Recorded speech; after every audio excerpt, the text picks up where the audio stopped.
Texas state senators unanimously passed a resolution condemning Communist China's practice of forced organ harvesting. A transplant specialist from a Texas clinic explains why this resolution is necessary. NTD's Allison Lee has the story. We need to get this out there, and we need to stop this practice. Texas Dr. Howard Mansour is one of the witnesses who testified before state senators about forced organ harvesting in China. 10 years ago, he had a patient who had liver cancer, but multiple transplant centers in Texas turned him down because his chance of survival was too low. The patient then went to China, saying he has some connections there. At that time, I had no idea what was going on in China and how these organs were being harvested, and neither did he. At least he didn't express any idea that this was going on. He just wanted to live.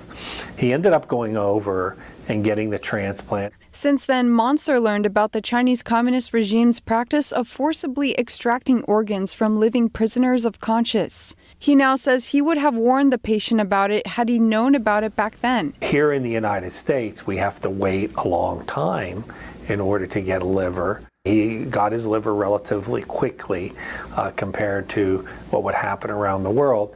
The patient came back to the U.S. but still died of cancer 8 months later. He says he believes desperation drove that patient to unknowingly be part of the horrific practice.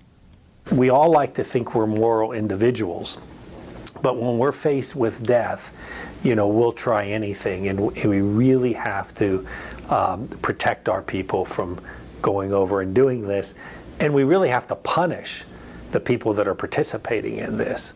The doctor explains, while organ donors are traceable in the U.S., in China the authorities don't reveal the patients where those organs come from. But many around the world still visit China for organ transplants because the wait time is significantly shorter there compared to the rest of the world. Since testifying to the Texas legislature, Mansour has talked to many fellow Americans and many in the science community about forced organ harvesting. I'll sit down and tell people what's going on in China. The look on people's eyes. People can't believe it. People can't believe it. That's going to be the challenge, to get people to believe this, because it sounds so horrific.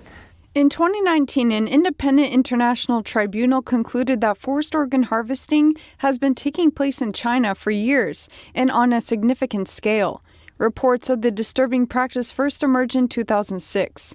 Prisoners of conscience, including political prisoners, Uyghurs, and adherents of the spiritual practice Falun Dafa, are believed to be the primary source of organs. Mansour says we need to raise awareness about it, not only because it's immoral, but also because Americans must understand the mindset behind a regime that would do such a thing. That says more than just the fact of transplant. That says what this government really is that would do something like this. And that is, to me, having an understanding of what they are, there's obviously no morals there. Mansour believes the Chinese regime's immorality is also a threat to Americans. He hopes the resolution can encourage medical professionals to warn their patients about forced organ harvesting in China. That way, they can both protect Texans from unknowingly partaking in such a practice and help curb the practice, he says. Allison Lee, NTD News.